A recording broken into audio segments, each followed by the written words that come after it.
ओम श्री गुरुवे नमः। रहस्यमयी ज्ञानगंज की अद्भुत यात्रा के वृत्तांत का तीसरा अध्याय। इस यात्रा के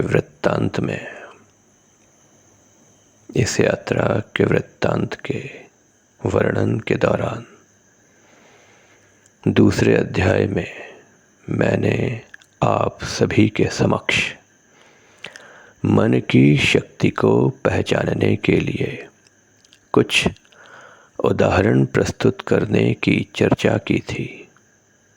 उन उपायों के बारे में, उन उदाहरणों के बारे में मैं अपने रहस्यमयी ज्ञानगंज की अद्भुत यात्रा के वृत्तांत के तीसरे अध्याय में यह चर्चा आरंभ कर रहा हूँ।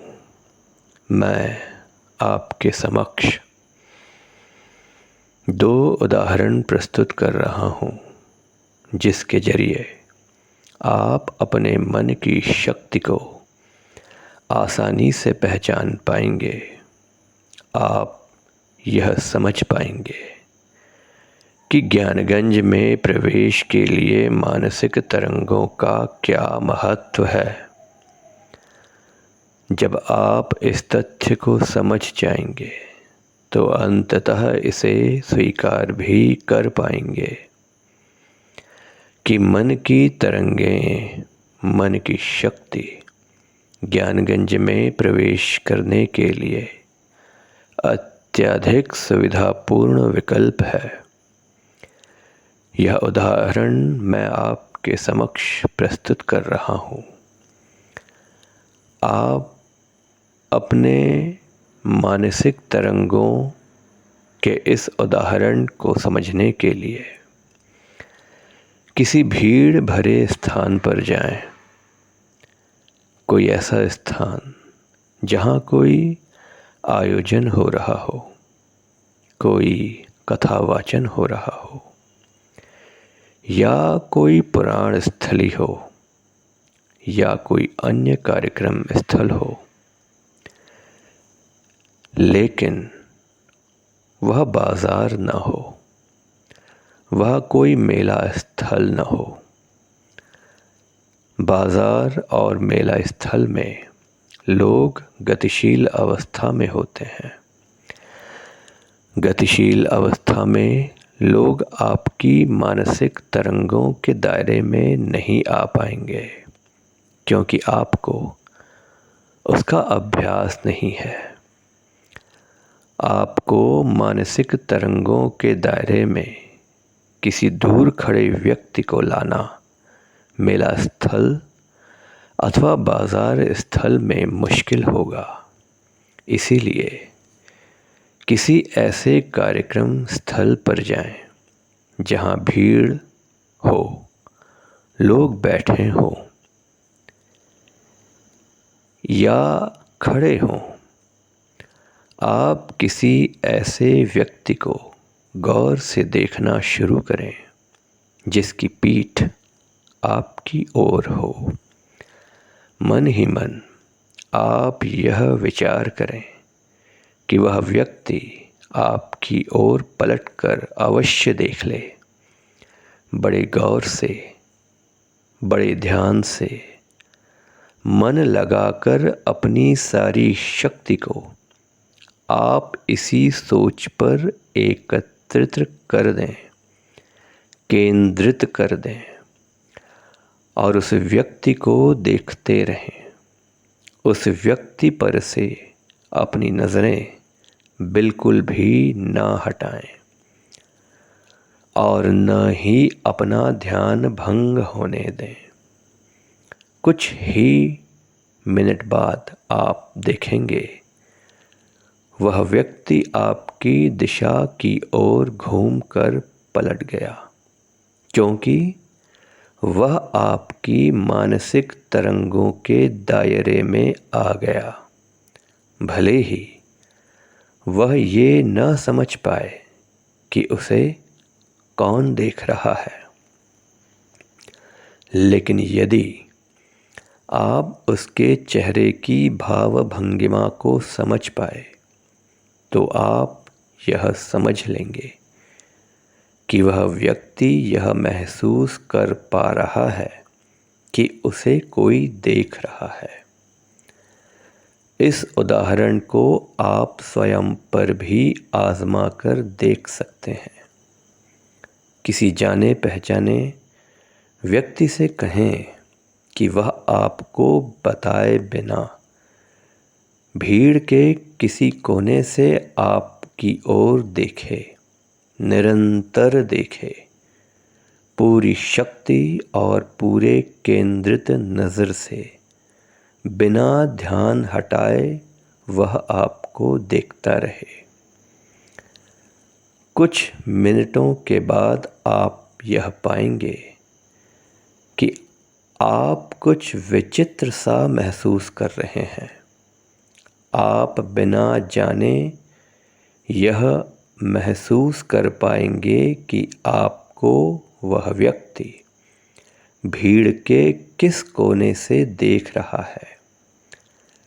भले ही आपने उस व्यक्ति को यह ना बताया होगा कि वह किस कोण से या किस स्थान से आपको देख रहा है, लेकिन उसके मानसिक दायरे में आने के बाद आपके मन की तरंगें उस कोने को ढूंढ लेंगी।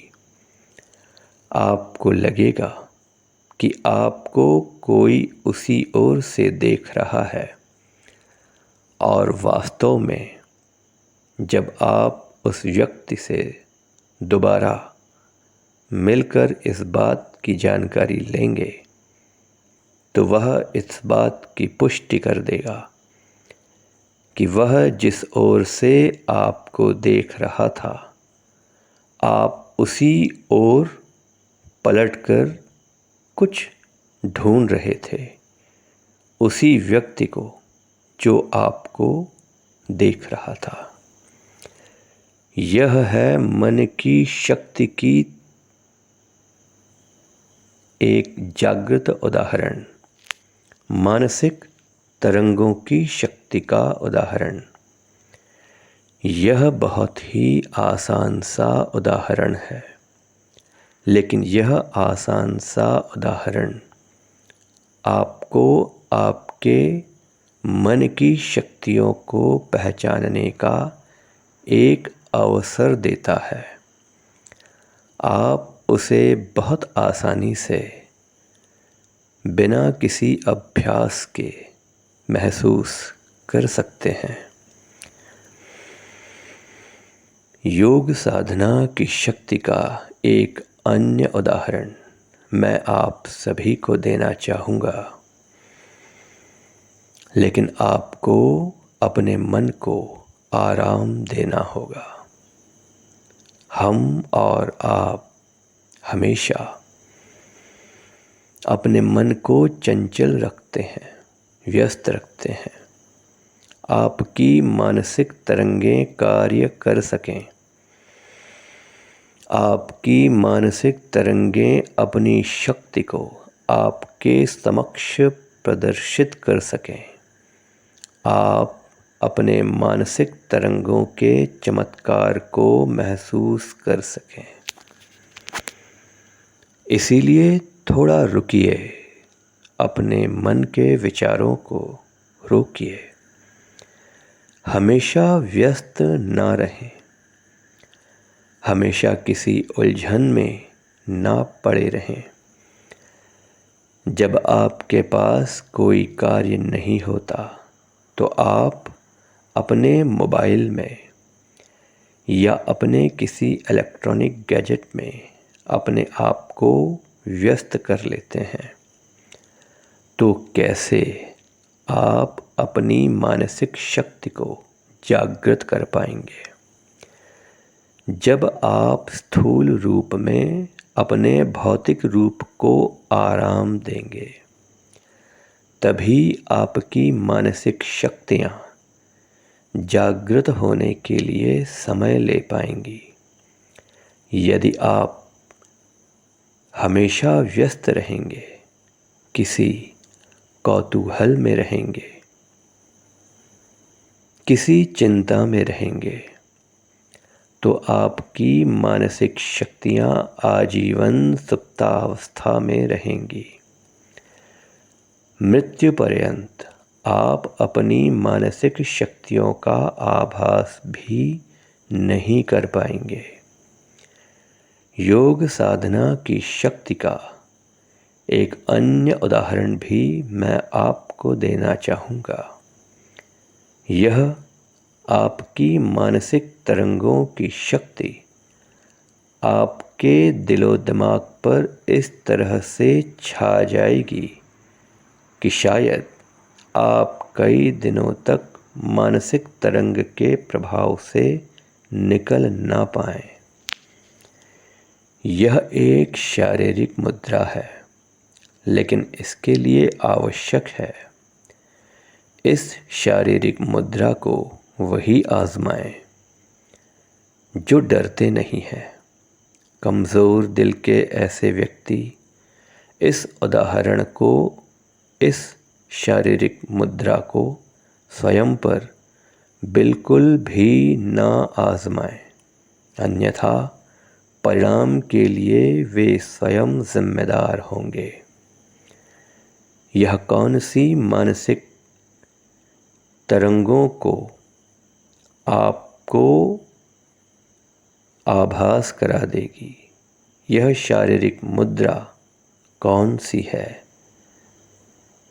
यह कैसी मुद्रा है जिसके ज़रिए आप मानसिक तरंगों की जागृति का आभास कर पाएंगे? इस शारीरिक मुद्रा की चर्चा हम अपने रहस्यमयी ज्ञानगंज की अद्भुत यात्रा के वृत्तांत के चौथे अध्याय में करेंगे।